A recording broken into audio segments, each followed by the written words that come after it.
Hello আমার প্রিয় ছাত্রছাত্রীরা, অপূর্ব টিউটোরিয়ালে তোমাদের স্বাগত। আজ তোমাদের আমি ত্রিকোণমিতির তিনটে সূত্র সম্পর্কে আলোচনা করে জানাবো। সূত্রগুলো কিভাবে এসছে, আমরা অনেকেই বা তোমরা অনেকেই কি করো, সূত্রগুলো মুখস্থ করো, কিন্তু সূত্র মুখস্থ করে তোমাদের কোনোদিনই কিছু মাথায় ঢুকবে না। কিভাবে সূত্রটা এসেছে সেটা আমি তোমাদের আগে জানাচ্ছি।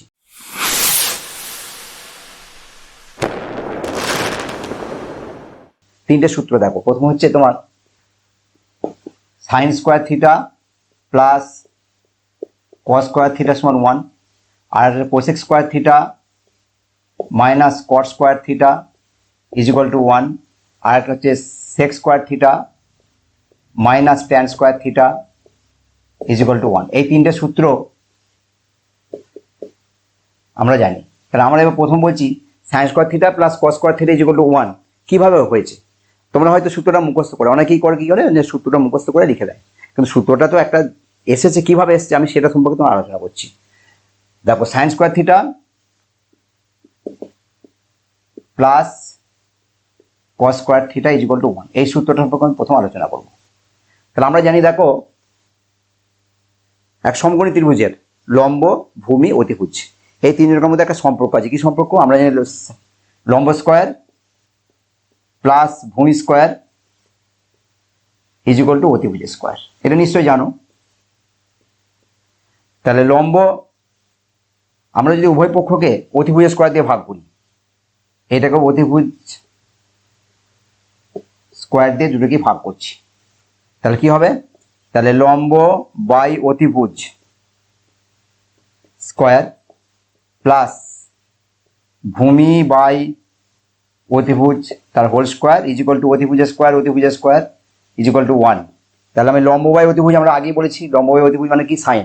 তাহলে এখানে আমি লিখে দিচ্ছি সাইন স্কোয়ার থিটা প্লাস ভূমি বাই অতিভুজ আমরা জানি কস, তাহলে কস square theta is equal to 1। তাহলে sign square theta plus cos square theta is equal to 1 কীভাবে এসছে তোমরা বুঝতে পারছো। প্রথম আমরা লম্ব স্কোয়ার প্লাস ভূমি স্কোয়ার সমান অতিভুজ স্কোয়ার আমরা জানি, এবার উভয় পক্ষকে অতিভুজ স্কোয়ার দিয়ে ভাগ করছি। তাহলে লম্ব বাই অতিভুজ প্লাস ভূমি বাই অতিভুজ তার স্কোয়ার প্লাস অতিভুজ বাই অতিভুজ মানে 1। তাহলে এবার লম্ব বাই অতিভুজ আমরা সম্পর্কটা আগে তোমাদের ক্লাসে আলোচনা করেছি। লম্ব বাই অতিভুজ মানে সাইন, তার সাইন স্কোয়ার প্লাস ভূমি বাই অতিভুজ মানে কস স্কোয়ার। একটা ত্রিকোণমিতির একটা জিনিস দেখো, আমরা সাধারণত স্কোয়ারটা ভিতরে দিচ্ছি, থিটার ওপর স্কোয়ারটা হয় না। ত্রিকোণমিতিতে এইটাই হয়, যেটা সাইনের পর স্কোয়ারটা দিয়ে তারপর থিটা লিখতে হয়। সাইন থিটা স্কোয়ার হয় না, সাইন স্কোয়ার থিটা, এটা একটু মনে রাখবে। অনেকে কি করে সাইন থিটা তা হোল স্কোয়ার করে, কিন্তু না, সাইন স্কোয়ার থিটা, এটাই ত্রিকোণমিতির নিয়ম। দেখো, এরপর আমি কোস স্কোয়ার মাইনাস কট স্কোয়ারটা তোমাদের কীভাবে হচ্ছে দেখো সেটা দেখাচ্ছি। তাহলে এটা আমরা যদি আর একটা ওই সম্পর্কটা যদি ঘুরিয়ে লিখি, ঘুরিয়ে কি লিখবো না, অতিভুজ স্কোয়ার মাইনাস লম্ব স্কোয়ার সমান ভূমি স্কোয়ার। তাহলে এটাকে 1 করার জন্য আমি উভয় পক্ষকে ভূমি স্কোয়ার দিয়ে ভাগ করছি, তাহলে এটাও ভূমি স্কোয়ার লিখলাম। ঠিক একইভাবে আমরা কি লিখবো না, অতিভুজ বাই ভূমি তার হোল স্কোয়ার মাইনাস লম্ব বাই ভূমি তার হোল স্কোয়ার সমান 1। তাহলে অতিভুজ বাই ভূমি, ভূমি বাই অতিভুজ আমরা জানি কস, তাহলে অতিভুজ বাই ভূমি কি জানি? কসের উল্টো না সেক। তাহলে সেক স্কোয়ার থিটা মাইনাস লম্ব বাই ভূমি মানে ট্যান স্কোয়ার থিটা সমান 1। দেখো, আমি একটা লিখেছি sec square theta minus tan square theta যেগুলো 1, এটা 3 নম্বরটা বেরোলো, এটা 3 নম্বরটা বেরোলো।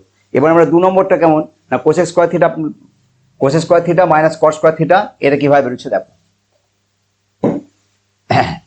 তাহলে আমরা একটু আগে লিখলাম, এবার অতিভুজ স্কোয়ার মাইনাস ভূমি স্কোয়ার সমান লম্ব স্কোয়ার।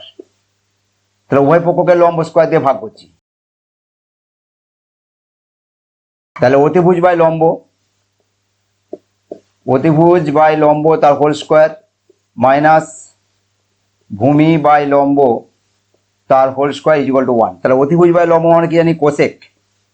তাহলে কোসেক স্কোয়ার থিটা মাইনাস ভূমি বাই লম্ব মানে হচ্ছে কট স্কোয়ার থিটা ইকুয়াল। তাহলে তিনটে সূত্র, sine square theta plus cos square theta equal to 1, cosec square theta minus cot square 1, sec square minus tan square equal to 1। তিনটে সূত্র কিভাবে এসছে আমি তোমাদেরকে দেখিয়ে দিলাম। এরপরের ক্লাসে তোমাদের আলোচনা করব। তোমরা দেখবে সাইন 60, সাইন 30, সাইন 45 ইত্যাদি আমরা মানগুলো একটা ছকায়, তোমাদের বইয়েতে একটা ছকে আমরা মুখস্থ করি, বা অনেক ছেলে কি ওটা মুখস্থ করে সাইন 45 সমান 1/√2, সাইন 60 √3/2, কিন্তু সাইন 45 মানে 1/√2, সাইন 60 মানে √3/2 কোথা থেকে এলো, কিভাবে এলো, সেটা অনেকের মাথায় ঢোকে না। আমি এর পরের পিরিয়ডে তোমাদের ওইগুলো কিভাবে মানে সাইন 60 সমান √3/2 কিভাবে এসছে তোমাদের আলোচনা করব। আজকে এই পর্যন্তই। তোমরা এই যে সূত্রগুলো করে দিলাম তোমরা ভালো করে দেখো, যদি না বুঝতে পারো অবশ্যই আমাকে কমেন্ট বক্সে কমেন্ট করবে, আমাকে বলবে যে বুঝতে পারছি না, আমি আবার চেষ্টা করবো বোঝাবার। ভালো থেকো, গুড নাইট।